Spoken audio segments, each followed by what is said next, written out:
Hey heroes, welcome back to Midnight's Lair. I'm Eric, otherwise known as Midnight, your guide through the tabletop multiverse. Today we're suiting up to explore superhero role-playing games, a genre that trades swords and dragons for capes and moral dilemmas. If you've never played one, stick around. I'm here to convince you why they're worth a shot. Now, if you're like a lot of folks, you probably started with fantasy RPGs. Swords, dragons, dungeon crawls. It's all good stuff. It's great stuff. But what if I told you there's a whole other genre out there that lets you leap tall buildings, wrestle with your morals, and still be late for your day job? That's right, it's superhero time. And let's dig into why these games are worth your attention. Welcome to Midnight's Lair, where every story casts a shadow, and every shadow has a story. And hey, if you like this kind of content and you want to hear more about cool systems, game ideas, or just general tabletop goodness, don't forget to subscribe, and like, and click the bell.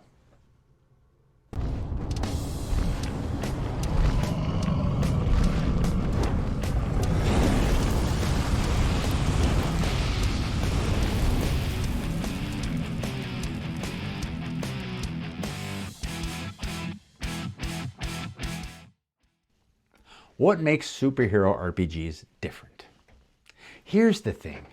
Fantasy RPGs are all about starting small and growing big. You're a farm kid with a rusty sword, and you're hoping one day to be, big enough and strong enough to take on the big bad evil guy. But superhero games, you start big. You've already got the powers. The question isn't how strong can I get? It's what do I stand for? What kind of hero am I gonna be? These games dive into questions like, how do I use this power responsibly? What does justice look like in this world? Can I save the world and keep my personal life from falling apart? And honestly, that kind of storytelling feels incredibly personal. Some superhero role-playing games even encourage you to play a version of yourself, or at least draw from who you are to build the character. It's a fun challenge that really sticks with you. Superheroes as modern myths. Let me borrow a little wisdom from the folks behind Absolute Power, the second edition of Silver Age Sentinels. They put it beautifully. Superheroes are, ultimately, about the hope that power does not have to corrupt, that we can be more than our failures, and that we can leave the world a better place than we found it. Fantasy role-playing games tend to be about good versus evil on an epic scale. But superhero games, they're about what it means to live with power and about resisting the fall to temptation. And that resonates deeply in a world where the villains might be your own boss, your government, or even your own fears. Being a hero, being a superhero in a superhero RPG isn't about being perfect. It's about showing up.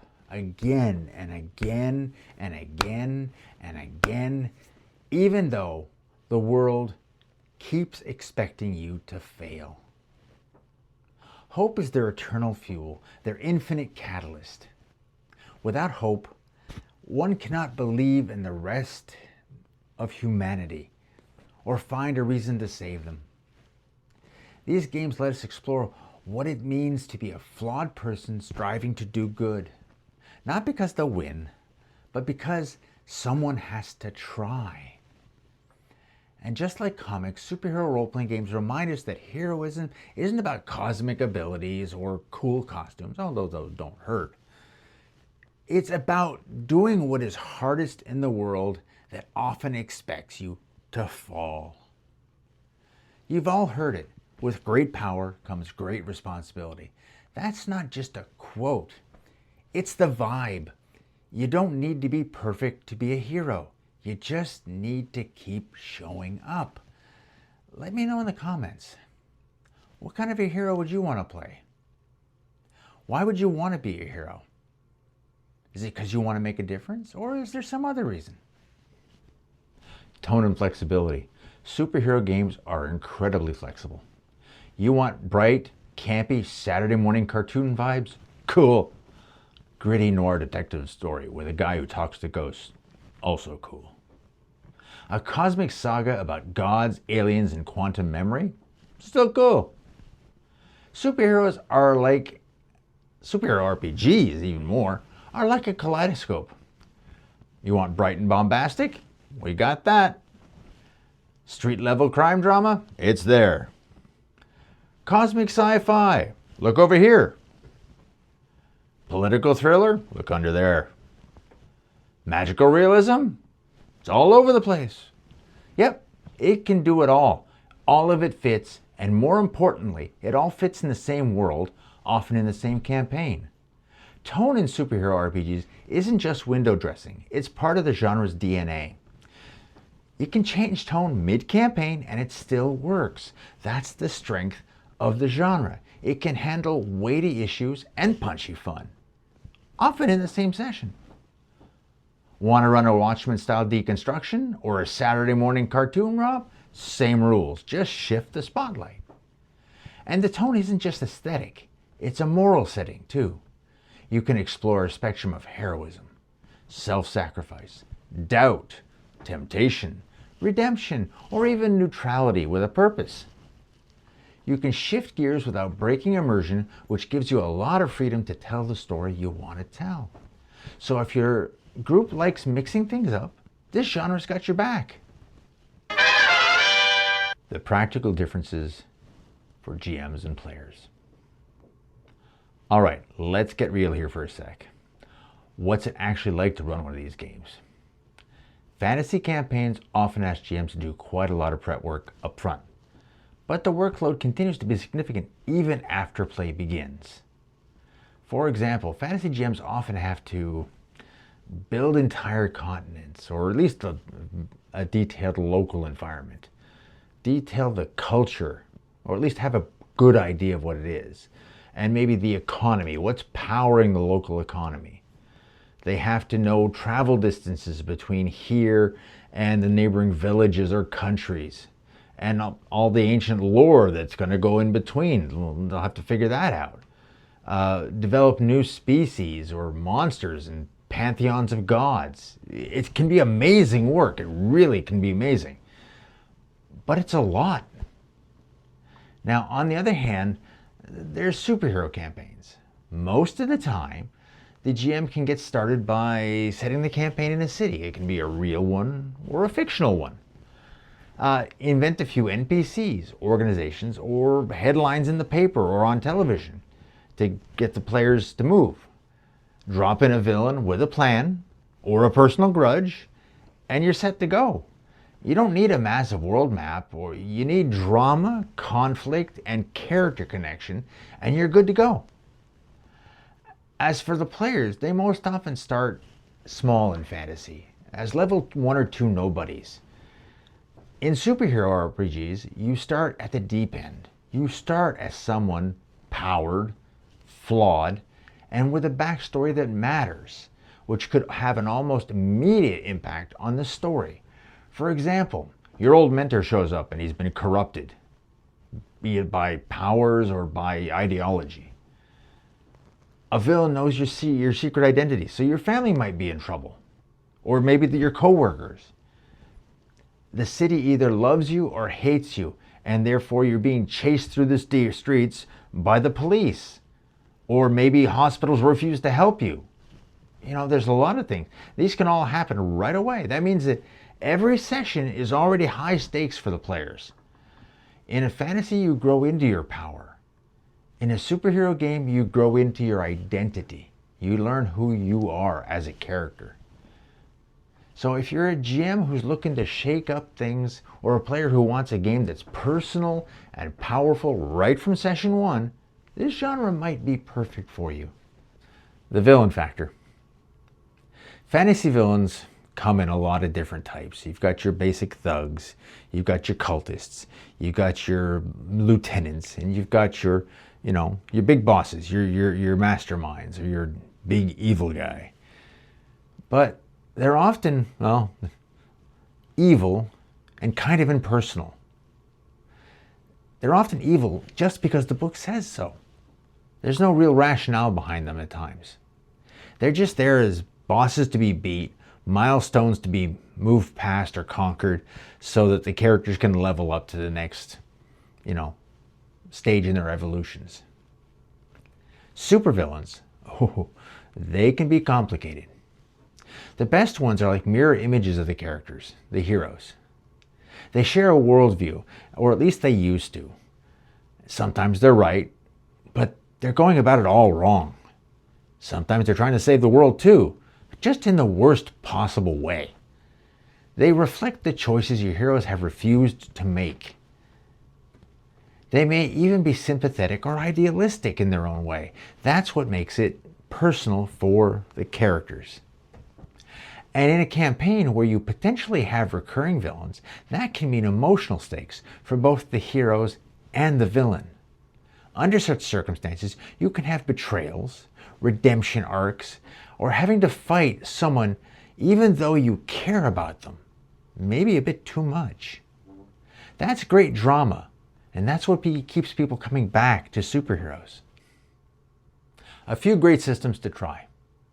Now, if you're thinking, okay, cool, Eric, but where do I start? Here's a few great systems to check out. If you're looking for something old school and classic, well, you know I'm going to recommend Villains and Vigilantes 2nd Edition. You can get it on Drive-Thru RPG. Or you might actually want to go to Monkey House Games, and I think they've got the PDF available on Lulu. You can buy it print or just the PDF. If you're looking for something flexible and crunchy, try Mutants and Masterminds 2nd or 3rd Edition. It's very balanced, crunchy, ultimately flexible because you can design your powers very, very tightly. It's same thing in the same genre would be Champions or Hero System. Very good. Not my thing, but a lot of people love it. If you're looking for something great for quick play and storytelling, try Icons. It's a fast and loose game, uses 2d6. Wonderful. It's designed also by Steve Kenson, who designed Mutants and Masterminds, but it takes a different tack at the genre. If you're looking for something modern, detailed, and deeply thematic, try Absolute Power by Discovery Publishing. It's the 2nd edition of the old Silver Age Sentinels rules, updated and modernized. The system's been tweaked. Some of the issues have been removed. But the system, while excellent, their campaign lore, their world lore is amazing. It truly is. If you're looking for something that lets you play teen heroes with big angsty feelings, try Masks, the New Generation. It's a Powered by the Apocalypse style game. I've heard a lot of good things about that. Each system offers a different feel, from high-octane action to introspective identity drama. There's a superhero RPG out there for you. Tons of them. You just got to find the right one.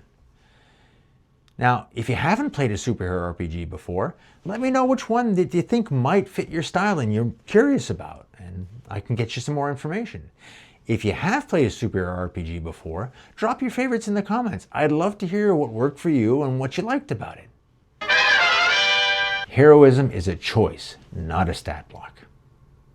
Let's bring it home with this. Power tends to corrupt, but it doesn't have to. That's the beating heart of superhero gaming. The genre isn't about perfection. It's about choosing hope in a world that dares you to give up. You don't need to be the strongest or the smartest, just the one who doesn't walk away. You become a hero not because of your stats, but because of your choices. Heroism is the strength of character and the power of compassion. And in that way, superhero RPGs don't just entertain us, they inspire us. Even if your character stumbles, gets captured, loses a fight, or makes the wrong call, their journey isn't over. In fact, it often just begins. Hope shines brightest in the dark. In superhero games, your power is a given. What you do with it, that's the story. Heroism is the strength of character and the power of compassion. That's what makes these games so impactful. You're not just playing a strong character, you're playing someone who matters to their city and their team and to themselves. That's worth exploring, and that's worth playing. So if you've never tried a superhero role-playing game before, maybe now's the time. Whether you're in it for the action, or the angst, or the chance to yell, "It's clobbering time!" in character, there's something there for you. Superhero RPGs are more than just tights, team-ups, and catchphrases. They're about power, identity, and hope in a messy world. If you've never tried one, grab some dice and give it a go. Thanks for watching. If you loved this, hit subscribe, share it with your gaming crew, and let me know in the comments what your favorite superhero role-playing game is. Or are you ready to run one? Well, let's call this one done, and we'll see you in the next one. And remember, Midnight's Lair is where we shine a light on what matters in gaming, one story at a time.